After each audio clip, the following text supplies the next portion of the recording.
Students, मैं पुष्पा यादव स्वागत करती हूँ आप सभी का अपने इस होम साइंस की क्लास में। तो स्टूडेंट्स, आज मैं आप सभी के लिए लेकर आई हूँ कक्षा 10 और 12 के होम साइंस के महत्वपूर्ण बहुविकल्पीय प्रश्नों को, जो आपके बोर्ड एग्जाम के लिए बहुत ही महत्वपूर्ण रहेंगे। तो चलिए बिना देर करते हुए मैं वीडियो को शुरू करती हूँ।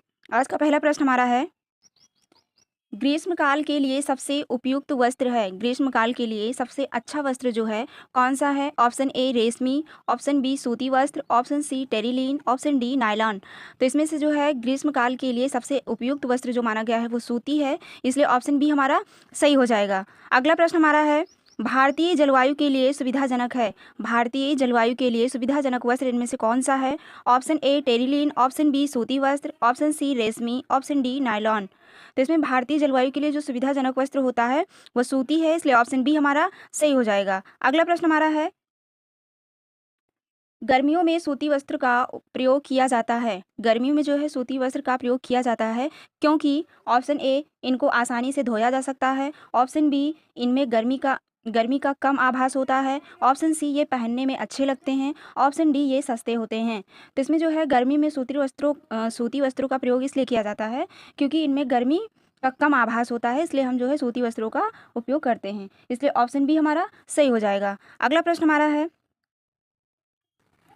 सनफ्राइज्ड सूती वस्त्रों से तात्पर्य है। सनफ्राइज्ड जो है सूती वस्त्रों से तात्पर्य क्या है?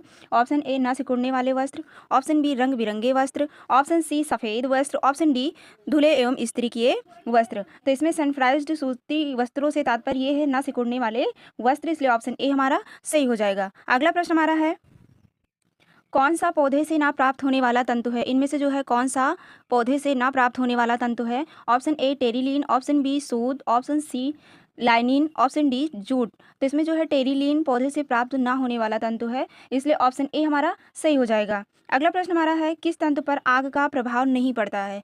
ऐसा कौन सा तंतु है जिसपे जो है आग का प्रभाव नहीं पड़ता है? ऑप्शन ए खनिज तंतु, ऑप्शन बी वनस्पति तंतु, ऑप्शन सी जांतव तंतु, ऑप्शन डी कृत्रिम तंतु। तो इनमें सही ऑप्शन जो हमारा है वो ए हो जाएगा। खनिज तंतु जो है इस पर आग का कोई भी प्रभाव नहीं पड़ता है। अगला प्रश्न हमारा है, निम्न में कौन प्राकृतिक स्रोत से प्राप्त तंतु है? इनमें से जो है प्राकृतिक स्रोत से प्राप्त तंतु कौन सा है? Option A nylon, option B polyester, option C सूती के तंतु, ऑप्शन डी डेक्रॉन। तो इसमें से सही ऑप्शन जो हमारा है वो सी हो जाएगा। अगला प्रश्न हमारा है, दैनिक जो है उपयोग के लिए अधिक सुविधाजनक वस्त्र होते हैं। ऑप्शन ए नायलॉन के, ऑप्शन बी पॉलिएस्टर के, ऑप्शन सी सूती के, ऑप्शन डी डेक्रॉन के।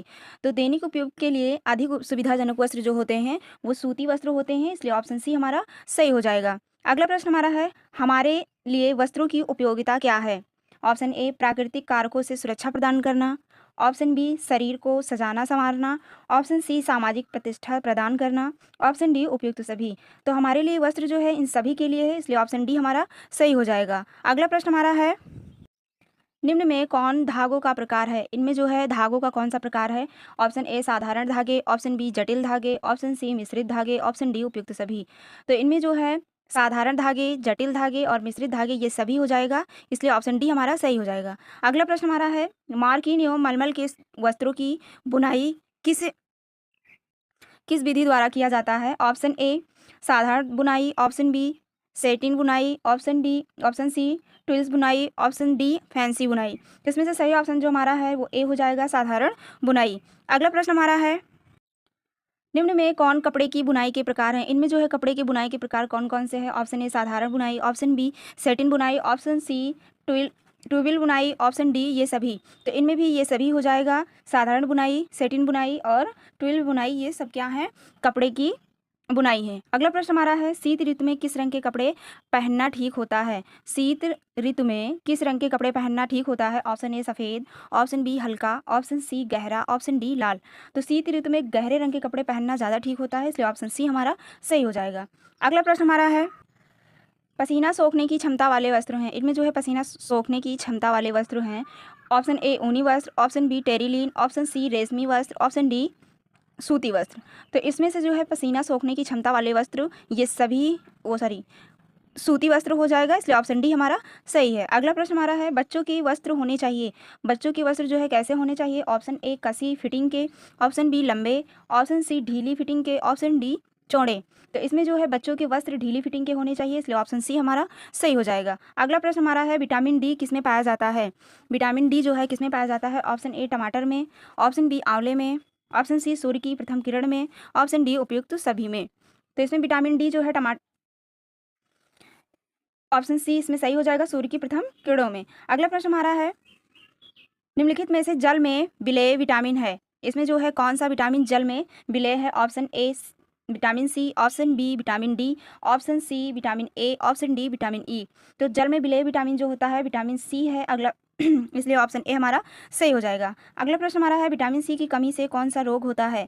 तो इसमें विटामिन सी की कमी से कौन सा रोग होता है। Option A berry, option C स्कारबिक, ऑप्शन बी स्कारबिक, ऑप्शन सी रतौंधी, ऑप्शन डी पेलाग्रा। तो इसमें जो है विटामिन सी की कमी से स्कारबिक नामक रोग होता है, इसलिए ऑप्शन बी हमारा सही हो जाएगा। अगला प्रश्न हमारा है हमें सबसे शीघ्र ऊर्जा मिलती है। सबसे ज़्यादा ऊर्जा मतलब तुरंत जो है किससे मिलती है। ऑप्शन ए विटामिन से, ऑप्शन बी ग्लूकोज से, ऑप्शन सी प्रोटीन से, ऑप्शन डी खनिज लवण से। तो शीघ्र जो है ऊर्जा हमें ग्लूकोज से मिलती है, इसलिए ऑप्शन बी हमारा सही हो जाएगा। अगला प्रश्न हमारा है लोहे की कमी से कौन सा रोग होता है।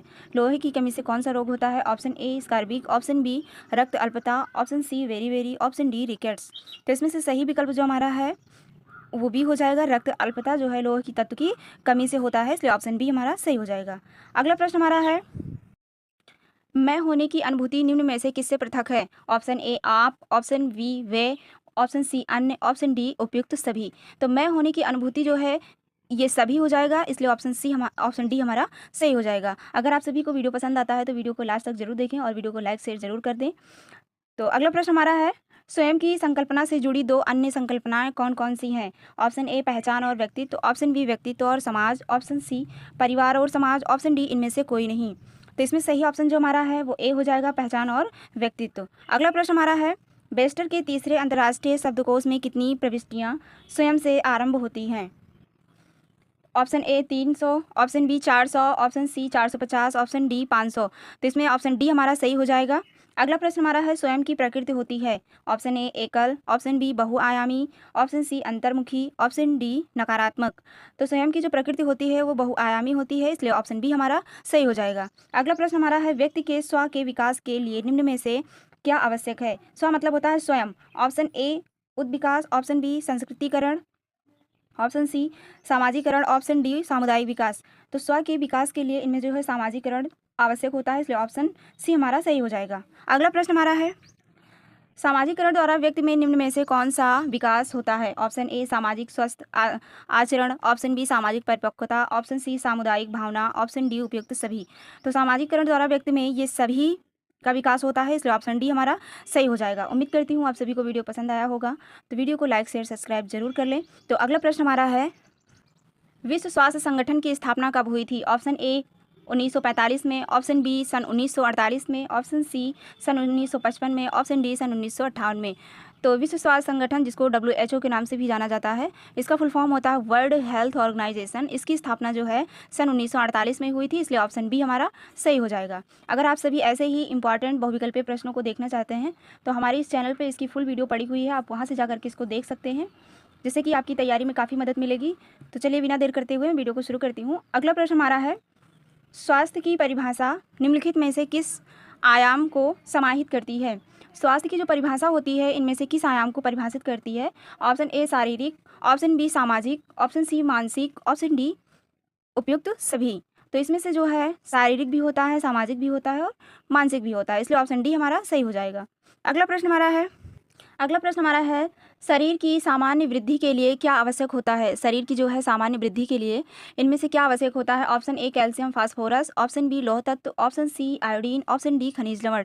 तो इसमें शरीर की सामान्य वृद्धि के लिए जो है कैल्शियम फास्फोरस की आवश्यकता होती है, इसलिए ऑप्शन ए हमारा सही हो जाएगा। अगला प्रश्न हमारा है संतुलित भोजन मनुष्य को कैसा पोषण प्रदान करता है। ऑप्शन ए उत्तम, ऑप्शन बी सुपाच्य, ऑप्शन सी स्वस्थ, ऑप्शन डी उपयुक्त सभी।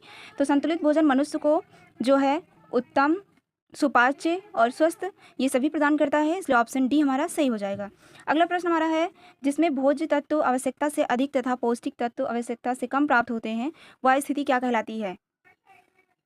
ऑप्शन ए कुपोषण, ऑप्शन बी अल्प पोषण, ऑप्शन सी उत्तम पोषण, ऑप्शन डी ए और बी दोनों। तो इसमें जो है ए भी दोनों हो जाएगा, इसलिए ऑप्शन डी हमारा सही हो जाएगा। अगला प्रश्न हमारा है, निम्न में से किस तत्व की कमी से गलगंड रोग, जिसको मतलब घेंघा रोग कहते हैं, हो जाता है? Option A iodine, option B sodium, option C calcium, option D fluorine. तो इसमें से जो सही विकल्प हमारा है वो ए हो जाएगा, आयोडीन की कमी से घेंघा नामक रोग हो जाता है। अगला प्रश्न हमारा है, रक्त अल्पता किस तत्व की कमी के कारण होता है? रक्त अल्पता नामक रोग, जिसको एनीमिया भी बोलते हैं, वो किसकी कमी के कारण होता है? Option A calcium, option B phosphorus, option C लौह तत्व, ऑप्शन डी सोडियम। तो रक्त अल्पता मतलब नामक रोग जो होता है वो लौह तत्व की कमी के कारण होता है, इसलिए ऑप्शन सी हमारा सही हो जाएगा। अगला प्रश्न हमारा है, जन्म के समय बच्चे का कम से कम कितना वजन होना चाहिए? जन्म के समय बच्चे का कम से कम कितना वजन होना चाहिए? Option A 2 kilogram, option B 2.5 kilogram, option C 1.5 kilogram, option D 3.5 kilogram. तो इसमें से ऑप्शन डी हमारा सही हो जाएगा, 3.5 किलोग्राम बच्चे का वजन होना चाहिए। अगला प्रश्न हमारा है, और अगर हम कम से कम की बात करें तो इसमें 2.5 भी सही हो जाएगा। तो अगर ऑप्शन में 2.5 और 3 दोनों दिया गया है तो आप इसमें से 3.5 लगाएंगे, और अगर इसमें जो है 2.5 दिया गया है तो आप 2.5 भी लगा सकते हैं। 2.5 किलोग्राम कम से कम बच्चे का वजन होना चाहिए। अगला प्रश्न हमारा है, समय व्यवस्था की प्रक्रिया के चरण है। ऑप्शन ए समय योजना बनाना, ऑप्शन बी क्रियान्वयन एवं नियंत्रण करना, ऑप्शन सी मूल्यांकन, ऑप्शन डी उपयुक्त सभी। तो इसमें समय व्यवस्था की प्रक्रिया के सभी चरण हो जाएंगे, इसलिए ऑप्शन डी हमारा सही हो जाएगा। अगला प्रश्न हमारा है, कार्य के सरलीकरण से बचत होती है। कार्य के सरलीकरण से बचत किसकी होती है? ऑप्शन ए समय की, ऑप्शन बी शक्ति की, ऑप्शन सी ए और बी दोनों की, ऑप्शन डी भोजन की। तो इसमें कार्य सरलीकरण से ए और बी दोनों इसमें सही हो जाएगा, क्योंकि शक्ति की और समय की दोनों की बचत होती है, इसलिए ऑप्शन सी हमारा सही हो जाएगा। अगला प्रश्न हमारा है, समय प्रबंधन की स्थितियां हैं। समय प्रबंधन की स्थितियां क्या है? ऑप्शन ए चरम भार अवधि है, ऑप्शन बी कार्य वक्र है, ऑप्शन सी कार्य का सरलीकरण है, ऑप्शन डी उपयुक्त सभी। तो इसमें जो है समय प्रबंधन की स्थितियां क्या है, ये सभी हो जाएगा। अगला प्रश्न हमारा है, घर में की जाने वाली गतिविधियां हैं। घर में की जाने वाली गतिविधियां हैं। ऑप्शन ए बैठना, ऑप्शन बी पढ़ना, ऑप्शन सी खाना पकाना, ऑप्शन डी उपयुक्त सभी। तो घर में की जाने वाली गतिविधियां ये सभी हो जाएगा, क्योंकि बैठना भी होता है, पढ़ना भी होता है, खाना पकाना भी होता है, तो इसलिए ऑप्शन डी हमारा सही हो जाएगा, उपयुक्त सभी। अगला प्रश्न हमारा है, समय व्यवस्था का अर्थ है कम से कम खर्च करके अधिक से अधिक कार्य संपन्न करना। यह परिभाषा किसकी है? मतलब समय व्यवस्था का अर्थ है कम से कम समय खर्च करके अधिक से अधिक कार्य को संपन्न करना, या परिभाषा किसकी है? ऑप्शन ए समय प्रबंधन की, ऑप्शन बी गृह प्रबंधन की, ऑप्शन सी ऊर्जा प्रबंधन की, ऑप्शन डी इनमें से कोई नहीं। तो इसमें जो है ये समय प्रबंधन की हो जाएगा, इसलिए ऑप्शन ए हमारा सही हो जाएगा। अगला प्रश्न हमारा है, दूध में प्रोटीन किस रूप में होती है? Option A albumin, option B casein, option C myosin, option D ब्लूटीन। तो इसमें जो है दूध किस रूप में होती है? तो कैसीन प्रोटीन के रूप में होती है, इसलिए ऑप्शन बी हमारा सही हो जाएगा। अगला प्रश्न हमारा है, विटामिन ए अधिक मात्रा में किसमें पाया जाता है? ऑप्शन ए पालक के साग में, ऑप्शन बी कद्दू में, ऑप्शन सी मूली में, ऑप्शन डी इनमें से कोई नहीं। तो विटामिन ए जो है कद्दू में पाया जाता है, इसलिए ऑप्शन बी हमारा सही हो जाएगा। अगला प्रश्न हमारा है, विटामिन डी की कमी से कौन सा रोग होता है? ऑप्शन ए जुखाम, ऑप्शन बी स्कारबिक, option C rickets, option D बेरी। तो इस विटामिन डी की कमी से जो है रिकेट्स नामक रोग हो जाता है, इसलिए ऑप्शन सी हमारा सही हो जाएगा। अगला प्रश्न हमारा है, भोजन में ऊर्जा का क्या साधन है? भोजन में ऊर्जा का क्या साधन है? Option A carbohydrate, option B protein, option C खनिज लवण, ऑप्शन डी विटामिन। तो इसमें जो है भोजन में ऊर्जा का साधन जो होता है कार्बोहाइड्रेट होता है, इसलिए ऑप्शन ए हमारा सही हो जाएगा।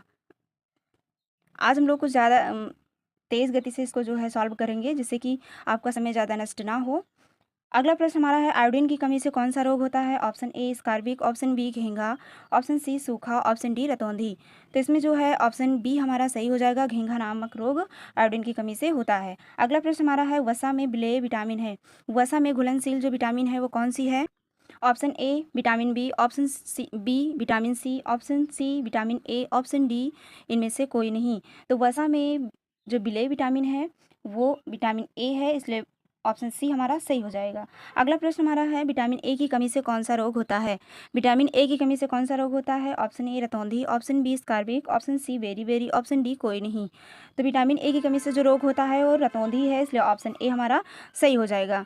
ग्रीष्मकाल के लिए सबसे उपयुक्त वस्त्र है, ग्रीष्मकाल के लिए सबसे अच्छा वस्त्र जो है कौन सा है? ऑप्शन ए रेशमी, ऑप्शन बी सूती वस्त्र, option C terylene, option D nylon. तो इसमें से जो है ग्रीष्मकाल के लिए सबसे उपयुक्त वस्त्र जो माना गया है वो सूती है, इसलिए ऑप्शन बी हमारा सही हो जाएगा। अगला प्रश्न हमारा है, भारतीय जलवायु के लिए सुविधाजनक है, भारतीय जलवायु के लिए सुविधाजनक वस्त्र इनमें से कौन सा है? Option A terylene, option B सूती वस्त्र, ऑप्शन सी रेशमी, ऑप्शन डी नायलॉन। तो इसमें भारतीय जलवायु के लिए जो सुविधाजनक वस्त्र होता है वह सूती है, इसलिए ऑप्शन बी हमारा सही हो जाएगा। अगला प्रश्न हमारा है, गर्मियों में सूती वस्त्र का प्रयोग किया जाता है, गर्मियों में जो है सूती वस्त्र का प्रयोग किया जाता है क्योंकि ऑप्शन ए इनको आसानी से धोया जा सकता है, ऑप्शन बी इनमें गर्मी का कम आभास होता है, ऑप्शन सी ये पहनने में अच्छे लगते हैं, ऑप्शन डी ये सस्ते होते हैं। तो इसमें जो है गर्मी में सूती वस्त्रों का प्रयोग इसलिए किया जाता है क्योंकि इनमें गर्मी का कम आभास होता है, इसलिए हम जो है सूती वस्त्रों का उपयोग करते हैं, इसलिए ऑप्शन बी हमारा सही हो जाएगा। अगला प्रश्न हमारा है, सनफ्राइज्ड सूती वस्त्रों से तात्पर्य है, सनफ्राइज्ड जो है सूती वस्त्रों से तात्पर्य क्या है? ऑप्शन ए न सिकुड़ने वाले वस्त्र, ऑप्शन बी रंग बिरंगे वस्त्र, ऑप्शन सी सफ़ेद वस्त्र, ऑप्शन डी धुले एवं इस्त्री किए वस्त्र। तो इसमें सनफ्राइज्ड सूती वस्त्रों से तात्पर्य ये है न सिकुड़ने वाले वस्त्र, इसलिए ऑप्शन ए हमारा सही हो जाएगा। अगला प्रश्न हमारा है, कौन सा पौधे से ना प्राप्त होने वाला तंतु है, इनमें से जो है कौन सा पौधे से ना प्राप्त होने वाला तंतु है? Option A terylene, option B सूत, option C linen, option D jute. तो इसमें जो है टेरिलीन पौधे से प्राप्त ना होने वाला तंतु है, इसलिए ऑप्शन ए हमारा सही हो जाएगा। अगला प्रश्न हमारा है, किस तंतु पर आग का प्रभाव नहीं पड़ता है? ऐसा कौन सा तंतु है जिसपे जो है आग का प्रभाव नहीं पड़ता है? ऑप्शन ए खनिज तंतु, ऑप्शन बी वनस्पति तंतु, ऑप्शन सी जांतव तंतु, ऑप्शन डी कृत्रिम तंतु।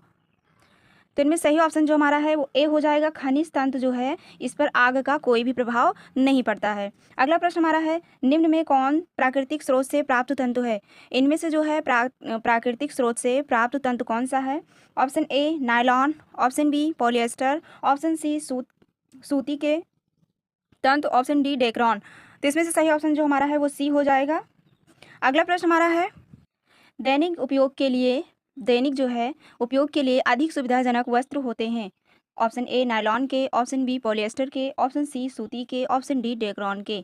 तो दैनिक उपयोग के लिए अधिक सुविधाजनक वस्त्र जो होते हैं वो सूती वस्त्र होते हैं, इसलिए ऑप्शन सी हमारा सही हो जाएगा। अगला प्रश्न हमारा है, हमारे लिए वस्त्रों की उपयोगिता क्या है?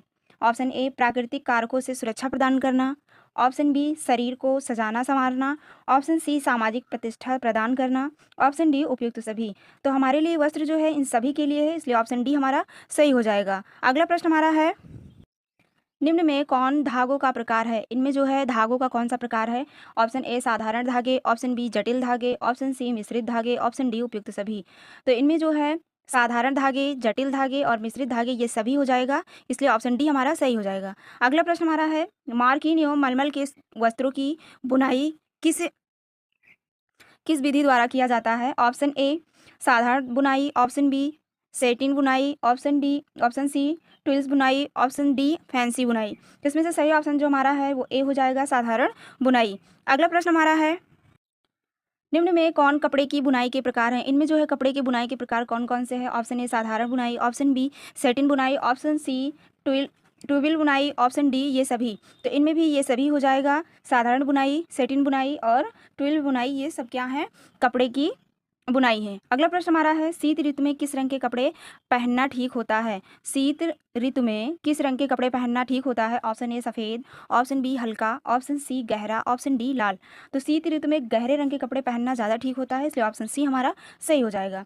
अगला प्रश्न हमारा है, पसीना सोखने की क्षमता वाले वस्त्र हैं। इनमें जो है पसीना सोखने की क्षमता वाले वस्त्र हैं। ऑप्शन ए ऊनी वस्त्र, option B terylene, option C रेशमी वस्त्र, ऑप्शन डी सूती वस्त्र। तो इसमें से जो है पसीना सोखने की क्षमता वाले वस्त्र ये सभी सूती वस्त्र हो जाएगा, इसलिए ऑप्शन डी हमारा सही है। अगला प्रश्न हमारा है, बच्चों के वस्त्र होने चाहिए, बच्चों के वस्त्र जो है कैसे होने चाहिए? ऑप्शन ए कसी फिटिंग के, ऑप्शन बी लंबे, ऑप्शन सी ढीली फिटिंग के, ऑप्शन डी चौड़े। तो इसमें जो है बच्चों के वस्त्र ढीली फिटिंग के होने चाहिए, इसलिए ऑप्शन सी हमारा सही हो जाएगा। अगला प्रश्न हमारा है, विटामिन डी किसमें पाया जाता है? विटामिन डी जो है किसमें पाया जाता है? ऑप्शन ए टमाटर में, ऑप्शन बी आंवले में, ऑप्शन सी सूर्य की प्रथम किरण में, ऑप्शन डी उपयुक्त सभी में। तो इसमें विटामिन डी जो है ऑप्शन सी इसमें सही हो जाएगा, सूर्य की प्रथम किरणों में। अगला प्रश्न हमारा है, निम्नलिखित में से जल में विलेय विटामिन है, इसमें जो है कौन सा विटामिन जल में विलेय है? Option A vitamin C, option B vitamin D, option C vitamin A, option D vitamin E. तो जल में विलेय विटामिन जो होता है विटामिन सी है। अगला इसलिए ऑप्शन ए हमारा सही हो जाएगा। अगला प्रश्न हमारा है, विटामिन सी की कमी से कौन सा रोग होता है? तो इसमें विटामिन सी की कमी से कौन सा रोग होता है? Option A beriberi, option C स्कारबिक, ऑप्शन बी स्कारबिक, ऑप्शन सी रतौंधी, ऑप्शन डी पेलाग्रा।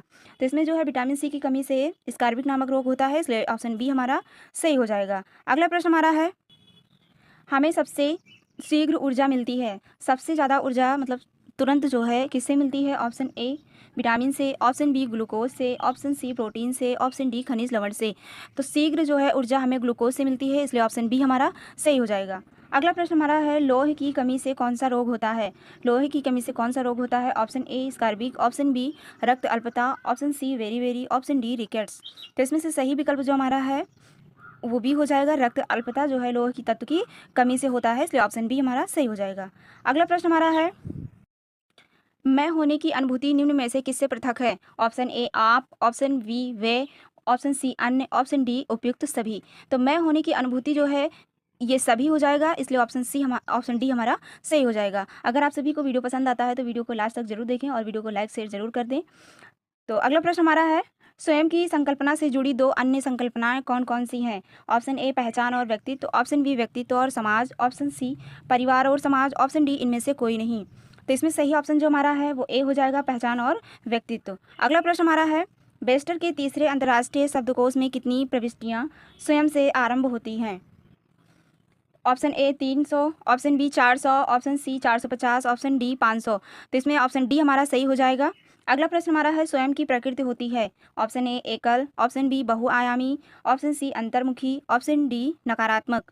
तो स्वयं की जो प्रकृति होती है वो बहुआयामी होती है, इसलिए ऑप्शन बी हमारा सही हो जाएगा। अगला प्रश्न हमारा है, व्यक्ति के स्व के विकास के लिए निम्न में से क्या आवश्यक है? स्व मतलब होता है स्वयं। ऑप्शन ए उद्विकास, ऑप्शन बी संस्कृतिकरण, ऑप्शन सी सामाजिकरण, ऑप्शन डी सामुदायिक विकास। तो स्व के विकास के लिए इनमें जो है सामाजिकरण आवश्यक होता है, इसलिए ऑप्शन सी हमारा सही हो जाएगा। अगला प्रश्न हमारा है, सामाजिकरण द्वारा व्यक्ति में निम्न में से कौन सा विकास होता है? ऑप्शन ए सामाजिक स्वस्थ आचरण, ऑप्शन बी सामाजिक परिपक्वता, ऑप्शन सी सामुदायिक भावना, ऑप्शन डी उपयुक्त सभी। तो सामाजिकरण द्वारा व्यक्ति में ये सभी का विकास होता है, इसलिए ऑप्शन डी हमारा सही हो जाएगा। उम्मीद करती हूँ आप सभी को वीडियो पसंद आया होगा, तो वीडियो को लाइक शेयर सब्सक्राइब जरूर कर लें। तो अगला प्रश्न हमारा है, विश्व स्वास्थ्य संगठन की स्थापना कब हुई थी? ऑप्शन ए 1945 में, ऑप्शन बी सन 1948 में, ऑप्शन सी सन 1955 में, ऑप्शन डी सन 1958 में।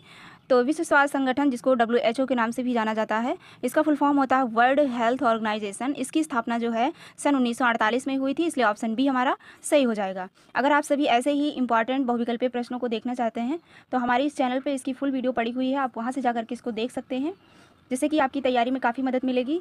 तो चलिए बिना देर करते हुए वीडियो को शुरू करती हूँ। अगला प्रश्न हमारा है, स्वास्थ्य की परिभाषा निम्नलिखित में से किस आयाम को समाहित करती है? स्वास्थ्य की जो परिभाषा होती है इनमें से किस आयाम को परिभाषित करती है? ऑप्शन ए शारीरिक, ऑप्शन बी सामाजिक, ऑप्शन सी मानसिक, ऑप्शन डी उपयुक्त सभी। तो इसमें से जो है शारीरिक भी होता है, सामाजिक भी होता है और मानसिक भी होता है, इसलिए ऑप्शन डी हमारा सही हो जाएगा। अगला प्रश्न हमारा है, शरीर की सामान्य वृद्धि के लिए क्या आवश्यक होता है? शरीर की जो है सामान्य वृद्धि के लिए इनमें से क्या आवश्यक होता है? Option A calcium phosphorus, option B लौह तत्व, option C iodine, option D खनिज लवण। तो इसमें शरीर की सामान्य वृद्धि के लिए जो है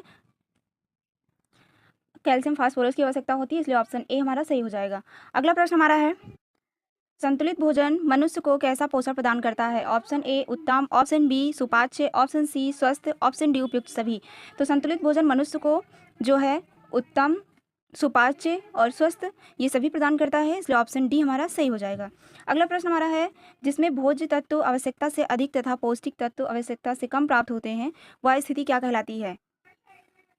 ऑप्शन ए कुपोषण, ऑप्शन बी अल्प पोषण, ऑप्शन सी उत्तम पोषण, ऑप्शन डी ए और बी दोनों। तो इसमें जो है ए बी दोनों हो जाएगा, इसलिए ऑप्शन डी हमारा सही हो जाएगा। अगला प्रश्न हमारा है, निम्न में से किस तत्व की कमी से गलगंड रोग, जिसको मतलब घेंघा रोग कहते हैं, हो जाता है? Option A iodine, option B sodium, option C calcium, option D fluorine. तो इसमें से जो सही विकल्प हमारा है वो ए हो जाएगा, आयोडीन की कमी से घेंघा नामक रोग हो जाता है। अगला प्रश्न हमारा है, रक्त अल्पता किस तत्व की कमी के कारण होता है? रक्त अल्पता नामक रोग, जिसको एनीमिया भी बोलते हैं, वो किसकी कमी के कारण होता है? Option A calcium, option B phosphorus, option C लौह तत्व, ऑप्शन डी सोडियम। तो रक्त अल्पता मतलब नामक रोग जो होता है वो लौह तत्व की कमी के कारण होता है, इसलिए ऑप्शन सी हमारा सही हो जाएगा। अगला प्रश्न हमारा है, जन्म के समय बच्चे का कम का कम से कम कितना वजन होना चाहिए? जन्म के समय बच्चे का कम से कम कितना वजन होना चाहिए? Option A 2 kilogram, option B 2.5 kilogram, option C 1.5 kilogram, option D 3.5 kilogram. तो इसमें से ऑप्शन डी हमारा सही हो जाएगा, 3.5 किलोग्राम बच्चे का वजन होना चाहिए। अगला प्रश्न हमारा है, और अगर हम कम से कम की बात करें तो इसमें 2.5 भी सही हो जाएगा। तो अगर ऑप्शन में 2.5 और 3 दोनों दिया गया है तो आप इसमें से 3.5 लगाएंगे, और अगर इसमें जो है 2.5 दिया गया है तो आप 2.5 भी लगा सकते हैं। 2.5 किलोग्राम कम से कम बच्चे का वजन होना चाहिए। अगला प्रश्न हमारा है, समय व्यवस्था की प्रक्रिया के चरण है। ऑप्शन ए समय योजना बनाना, ऑप्शन बी क्रियान्वयन एवं नियंत्रण करना, ऑप्शन सी मूल्यांकन, ऑप्शन डी उपयुक्त सभी। तो इसमें समय व्यवस्था की प्रक्रिया के सभी चरण हो जाएंगे, इसलिए ऑप्शन डी हमारा सही हो जाएगा। अगला प्रश्न हमारा है, कार्य के सरलीकरण से बचत होती है। कार्य के सरलीकरण से बचत किसकी होती है? ऑप्शन ए समय की, ऑप्शन बी शक्ति की, ऑप्शन सी ए और बी दोनों की, ऑप्शन डी भोजन की। तो इसमें कार्य सरलीकरण से ए और बी दोनों इसमें सही हो जाएगा, क्योंकि शक्ति की और समय की दोनों की बचत होती है, इसलिए ऑप्शन सी हमारा सही हो जाएगा। अगला प्रश्न हमारा है, समय प्रबंधन की स्थितियां हैं। समय प्रबंधन की स्थितियां क्या है? ऑप्शन ए चरम भार अवधि है, ऑप्शन बी कार्य वक्र है, ऑप्शन सी कार्य का सरलीकरण है, ऑप्शन डी उपयुक्त सभी। तो इसमें जो है समय प्रबंधन की स्थितियां क्या है, ये सभी हो जाएगा। अगला प्रश्न हमारा है, घर में की जाने वाली गतिविधियां हैं। घर में की जाने वाली गतिविधियां हैं। ऑप्शन ए बैठना, ऑप्शन बी पढ़ना, ऑप्शन सी खाना पकाना, ऑप्शन डी उपयुक्त सभी। तो घर में की जाने वाली गतिविधियां ये सभी हो जाएगा, क्योंकि बैठना भी होता है, पढ़ना भी होता है, खाना पकाना भी होता है, तो इसलिए ऑप्शन डी हमारा सही हो जाएगा, उपयुक्त सभी। अगला प्रश्न हमारा है, समय व्यवस्था का अर्थ है कम से कम खर्च करके अधिक से अधिक कार्य संपन्न करना। यह परिभाषा किसकी है? मतलब समय व्यवस्था का अर्थ है कम से कम समय खर्च करके अधिक से अधिक कार्य को संपन्न करना, या परिभाषा किसकी है? ऑप्शन ए समय प्रबंधन की, ऑप्शन बी गृह प्रबंधन की, ऑप्शन सी ऊर्जा प्रबंधन की, ऑप्शन डी इनमें से कोई नहीं। तो इसमें जो है ये समय प्रबंधन की हो जाएगा, इसलिए ऑप्शन ए हमारा सही हो जाएगा। अगला प्रश्न हमारा है, दूध में प्रोटीन किस रूप में होती है? Option A albumin, option B casein, option C myosin, option D ब्लूटीन। तो इसमें जो है दूध किस रूप में होती है? तो कैसीन प्रोटीन के रूप में होती है, इसलिए ऑप्शन बी हमारा सही हो जाएगा। अगला प्रश्न हमारा है, विटामिन ए अधिक मात्रा में किसमें पाया जाता है? ऑप्शन ए पालक के साग में, ऑप्शन बी कद्दू में, ऑप्शन सी मूली में, ऑप्शन डी इनमें से कोई नहीं। तो विटामिन ए जो है कद्दू में पाया जाता है, इसलिए ऑप्शन बी हमारा सही हो जाएगा। अगला प्रश्न हमारा है, विटामिन डी की कमी से कौन सा रोग होता है? ऑप्शन ए जुखाम, ऑप्शन बी स्कारबिक, option C rickets, option D बेरी। तो इस विटामिन डी की कमी से जो है रिकेट्स नामक रोग हो जाता है, इसलिए ऑप्शन सी हमारा सही हो जाएगा। अगला प्रश्न हमारा है, भोजन में ऊर्जा का क्या साधन है? भोजन में ऊर्जा का क्या साधन है? Option A carbohydrate, option B protein, option C खनिज लवण, ऑप्शन डी विटामिन। तो इसमें जो है भोजन में ऊर्जा का साधन जो होता है कार्बोहाइड्रेट होता है, इसलिए ऑप्शन ए हमारा सही हो जाएगा। आज हम लोग कुछ ज़्यादा तेज़ गति से इसको जो है सॉल्व करेंगे, जिससे कि आपका समय ज़्यादा नष्ट ना हो। अगला प्रश्न हमारा है, आयोडीन की कमी से कौन सा रोग होता है? ऑप्शन ए स्कारबिक, ऑप्शन बी घेंघा, ऑप्शन सी सूखा, ऑप्शन डी रतौंधी। तो इसमें जो है ऑप्शन बी हमारा सही हो जाएगा, घेंघा नामक रोग आयोडीन की कमी से होता है। अगला प्रश्न हमारा है, वसा में विलेय विटामिन है। वसा में घुलनशील जो विटामिन है वो कौन सी है? Option A vitamin B, option C B vitamin C, option C vitamin A, option D इनमें से कोई नहीं। तो वसा में जो विलेय विटामिन है वो विटामिन ए है, इसलिए ऑप्शन सी हमारा सही हो जाएगा। अगला प्रश्न हमारा है, विटामिन ए की कमी से कौन सा रोग होता है? विटामिन ए की कमी से कौन सा रोग होता है? ऑप्शन ए रतौंधी, ऑप्शन बी स्कारबिक, ऑप्शन सी बेरी, ऑप्शन डी कोई नहीं। तो विटामिन ए की कमी से जो रोग होता है वो रतौंधी है, इसलिए ऑप्शन ए हमारा सही हो जाएगा। वस्त्रों की नियमित धुलाई से क्या लाभ है? वस्त्रों की नियमित धुलाई से क्या लाभ है? ऑप्शन ए वस्त्र साफ सुथरे रहते हैं, ऑप्शन बी वस्त्रों की गंदगी दूर हो जाती है, ऑप्शन सी व्यक्ति स्वास्थ्य में सहायता मिलती है, ऑप्शन डी ये सभी। तो इसमें से जो सही ऑप्शन रहेगा वो ये सभी रहेगा। वस्त्रों की नियमित धुलाई से वस्त्र साफ सुथरे भी रहते हैं, वस्त्रों की गंदगी भी दूर हो जाती है और व्यक्ति स्वस्थ भी रहता है, तो इसलिए ऑप्शन डी हमारा सही हो जाएगा। अगला प्रश्न हमारा है, धुलाई की प्रक्रिया में वस्त्रों को धूल, मैल तथा शोधक पदार्थ के अंशों से मुक्त के लिए किया जाता है। क्या किया जाता है? ऑप्शन ए आलोडन, ऑप्शन बी अवपातन, ऑप्शन सी खंगालना, ऑप्शन डी स्पंदन। तो इसमें से सही ऑप्शन जो हमारा है वो सी हो जाएगा, खंगालना। अगला प्रश्न हमारा है, रंगों का निर्धारित प्रकार है। रंगों के जो प्रकार हैं वो कितने हैं? ऑप्शन ए प्राथमिक रंग, ऑप्शन बी द्वितीयक रंग, ऑप्शन सी तृतीयक रंग, ऑप्शन डी ये सभी। तो रंगों का जो निर्धारित प्रकार है वो ये सभी हैं, तो इसलिए ऑप्शन डी हमारा सही हो जाएगा। प्राथमिक भी है, द्वितीयक भी है और तृतीयक भी है। अगला प्रश्न हमारा है, निम्न में से प्रमुख कार्यालय स्टाफ का सदस्य है। कौन सा जो है प्रमुख कार्यालय स्टाफ का सदस्य है? ऑप्शन ए प्रमुख कार्यालय पर्यवेक्षक, ऑप्शन बी कार्यपालक गृह अनुरक्षक, ऑप्शन सी सहायक गृह अनुरक्षक, ऑप्शन डी तल पर्यवेक्षक। तो इसमें से सही ऑप्शन जो हमारा है वो हो जाएगा बी ए हो जाएगा प्रमुख कार्यालय पर्यवेक्षक, इसलिए ऑप्शन ए हमारा सही हो जाएगा। अगला प्रश्न हमारा है, निम्न में से गृह व्यवस्था विभाग का सदस्य है। कौन सा इसमें गृह व्यवस्था विभाग का सदस्य है? ऑप्शन ए प्रमुख कार्यालय प्रबंधक, ऑप्शन बी कार्यपालक गृह अनुरक्षक, ऑप्शन सी प्रतिरक्षा कक्ष प्रबंधक का, ऑप्शन डी दरबान का। इसमें से सही ऑप्शन जो हमारा है इसमें ऑप्शन सी सही हो जाएगा, प्रतीक्षा कक्ष प्रबंधक का। अगला प्रश्न हमारा है, उपभोक्ता की सामान्य समस्या क्या है? ऑप्शन ए मिलावट, ऑप्शन बी खराब गुणवत्ता की समस्या, ऑप्शन सी तौल माप की समस्या, ऑप्शन डी ये सभी। तो उपभोक्ता की जो सामान्य समस्या होती है वो मिलावट की भी होती है, खराब गुणवत्ता की समस्या भी होती है और तौल माप की भी समस्या होती है, इसलिए ऑप्शन डी हमारा सही हो जाएगा। अगला प्रश्न हमारा है, संप्रेषण गतिविधियों का क्षेत्र है। इसमें से संप्रेषण गतिविधियों का क्षेत्र क्या है? ऑप्शन ए संदेश बनाना, ऑप्शन बी संदेश संप्रेषित कराना, ऑप्शन सी का व खा दोनों, ऑप्शन डी इनमें से कोई नहीं। तो संप्रेषण गतिविधियों का जो क्षेत्र होता है वो संदेश बनाना भी होता है और संदेश संप्रेषित कराना भी होता है, इसलिए ऑप्शन सी हमारा सही हो जाएगा। अगला प्रश्न हमारा है, रंगों का आयाम है। रंगों का आयाम क्या है? ऑप्शन ए ह्यू है, ऑप्शन बी मान है, ऑप्शन सी तीव्रता या क्रोमा है, ऑप्शन डी ये सभी है। तो रंगों का आयाम जो होता है ये सभी हैं, ह्यू भी होता है, मान भी होता है और तीव्रता या क्रोमा, ये तीनों होते हैं, तो इसलिए ऑप्शन डी हमारा सही हो जाएगा। अगला प्रश्न हमारा है, वस्त्रों को निर्जल धुलाई या शुष्क धुलाई होती है। वस्त्रों की निर्जल धुलाई व शुष्क धुलाई जो है कैसे होती है? ऑप्शन ए सामान्य रूप से घरों में ही, ऑप्शन बी व्यवस्थित ड्राई क्लीनिंग, ऑप्शन सी धोबियों द्वारा धोबी घाटों पर, ऑप्शन डी कहीं भी हो सकती है। तो इसमें वस्त्रों की जो निर्जल धुलाई होती है यानी कि शुष्क धुलाई जो होती है वो व्यवस्थित ड्राई क्लीनिंग के द्वारा होती है, इसलिए ऑप्शन बी हमारा सही हो जाएगा। अगला प्रश्न हमारा है, जल निष्कासन कितने प्रतिशत नमी को वस्त्रों से हटा देते हैं? जल निष्कासक जो है कितने प्रतिशत नमी को जो है वस्त्रों से हटा देते हैं? ऑप्शन ए 60 से 70%, ऑप्शन बी 20 से 30%, ऑप्शन सी 70 से 80%, ऑप्शन डी 30 से 40%। तो इसमें से सही ऑप्शन जो हमारा है वो ए हो जाएगा 60 से 70%। अगला प्रश्न हमारा है, जल निष्कासक गति पर कार्य करते हैं। ऑप्शन ए अपकेंद्री, ऑप्शन बी नियत, ऑप्शन सी अभिकेंद्री, इनमें से कोई नहीं। इसमें से सही ऑप्शन जो हमारा है वो सी हो जाएगा, अभिकेंद्रित। जल निष्कासक जो है अभिकेंद्रित गति पर क्या करते हैं? कार्य करते हैं, तो इसलिए ऑप्शन सी हमारा सही हो जाएगा। अगला प्रश्न हमारा है, शुष्को में कितने परिचालन होते हैं? शुष्कों में कितने परिचालन होते हैं? Option A 2, option B 4, option C 3, option D 7। तो शुष्कों में जो है कितने परिचालन होते हैं? 2 होते हैं, इसलिए ऑप्शन ए हमारा सही हो जाएगा। अगला प्रश्न हमारा है, व्यावसायिक धुलाई घर में शामिल है। व्यावसायिक धुलाई घर में क्या शामिल है? ऑप्शन ए धुलाई, ऑप्शन बी प्रेस करना, ऑप्शन सी जल निष्कासक, ऑप्शन डी ये सभी। तो व्यावसायिक धुलाई घर में जो है ये सभी शामिल हैं, तो इसलिए ऑप्शन डी हमारा सही हो जाएगा। अगला प्रश्न हमारा है, वस्त्रों की धुलाई की मशीनें होती हैं, कैसी होती हैं? ऑप्शन ए पूर्णतया, ऑप्शन बी अर्ध स्वचालित, ऑप्शन सी हस्तचलित, ऑप्शन डी ये सभी प्रकार। तो वस्त्रों की धुलाई की मशीनें जो होती हैं ये सभी प्रकार की होती हैं, इसलिए ऑप्शन डी हमारा सही हो जाएगा। अगला प्रश्न हमारा है, निम्न में से किसका महत्व रोटी, कपड़ा और मकान जैसा है? ऑप्शन ए नौकरी का, ऑप्शन बी प्रबंधन का, ऑप्शन सी संप्रेषण का, ऑप्शन डी निर्देशन का। तो इसमें से सही ऑप्शन जो हमारा है वो क्या हो जाएगा? अगला प्रश्न हमारा है, किसी संगठन का महत्वपूर्ण प्रकार या गतिविधि है।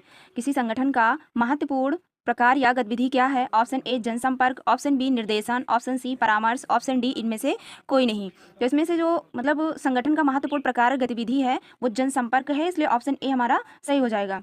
अगला प्रश्न हमारा है, संप्रेषण गतिविधियों का क्षेत्र है। संप्रेषण गतिविधियों का क्षेत्र क्या है? ऑप्शन ए संदेश बनाना, ऑप्शन बी संदेश संप्रेषित करना, ऑप्शन सी का व खा दोनों, ऑप्शन डी इनमें से कोई नहीं। तो इसमें का व खा दोनों हो जाएगा। संप्रेषण गतिविधियों का क्षेत्र जो है वो संदेश बनाना भी होता है और संदेश संप्रेषित कराना भी होता है, तो इसलिए ऑप्शन सी हमारा सही हो जाएगा। अगला प्रश्न हमारा है, निगमित संप्रेषण में सम्मिलित उपयोगी संप्रेषण क्या है? ऑप्शन ए आंतरिक संप्रेषण, ऑप्शन बी बाह्य संप्रेषण, ऑप्शन सी का खा दोनों, ऑप्शन डी इनमें से कोई नहीं। तो इसमें से जो सही विकल्प हमारा है वो सी हो जाएगा, का खा दोनों है, क्योंकि आंतरिक संप्रेषण भी होता है और बाह्य संप्रेषण भी होता है। अगला प्रश्न हमारा है जनसंपर्क के प्रकार क्या हैं? ऑप्शन ए प्रचार कराना या करना, ऑप्शन बी संबंध बनाना, ऑप्शन सी जनसंपर्क नीति, ऑप्शन डी ये सभी। तो इसमें से ये सभी हो जाएगा, क्योंकि जनसंपर्क के प्रकार में प्रचार करना भी आता है, संबंध बनाना भी आता है, जनसंपर्क नीति भी आती है, तो इसलिए ऑप्शन डी हमारा सही हो जाएगा। प्रौद्योगिकी के विकास के परिणाम स्वरूप हमारे देश में ऑप्शन ए रोजगार के अवसर बढ़ रहे हैं, ऑप्शन बी रोजगार के अवसर क्या घट रहे हैं, ऑप्शन सी कृषि व्यवसाय को घाटा हो रहा है, ऑप्शन डी छोटे व्यापारी समाप्त हो रहे हैं या छोटे व्यापार जो है समाप्त हो रहे हैं। तो इसमें से जो सही ऑप्शन हमारा है वो ए सही हो जाएगा, रोजगार के अवसर क्या हो रहे हैं, बढ़ रहे हैं, तो इसलिए ऑप्शन ए हमारा सही हो जाएगा। अगला प्रश्न हमारा है प्रारंभिक बाल्यावस्था को मान्यता कितने भागों में बांटा जाता है? यानी कि प्रारंभिक बाल्यावस्था को सामान्यतः जो है कितने भागों में बांटा जाता है? Option A 3, option B 4, option C 2, option D 5। तो इसमें से सही ऑप्शन जो हमारा है वो सी हो जाएगा, प्रारंभिक बाल्यावस्था को सामान्यतः 2 भागों में बांटा जाता है, इसलिए ऑप्शन सी हमारा सही हो जाएगा। अगला प्रश्न हमारा है शैशवावस्था की अवधि है। शैशवावस्था की अवधि कब से कब तक मानी जाती है? ऑप्शन ए जन्म से लेकर 3 वर्ष तक, ऑप्शन बी जन्म से लेकर 6 वर्ष तक या 6 माह तक, ऑप्शन सी जन्म से लेकर 4 वर्ष तक, ऑप्शन डी 0 से 2 वर्ष तक। तो इसमें से शैशवावस्था की जो अवधि होती है वो 0 से 2 वर्ष तक माना जाता है, इसलिए ऑप्शन डी हमारा सही हो जाएगा। अगला प्रश्न है लगभग 1 वर्ष का बच्चा किस पर निर्भर करता है? 1 वर्ष का बच्चा जो है किस पर निर्भर करता है? ऑप्शन ए अपनी माँ पर, ऑप्शन बी भाई बहन पर, ऑप्शन सी अध्यापक पर, ऑप्शन डी अपने दादा दादी पर। तो इसमें से जो सही ऑप्शन हमारा है वो ए हो जाएगा, 1 वर्ष का बच्चा किस पर निर्भर करता है? तो अपनी माँ पर, तो इसलिए ऑप्शन ए हमारा सही हो जाएगा। अगला प्रश्न हमारा है अधिकांश बच्चों का पालन पोषण होता है।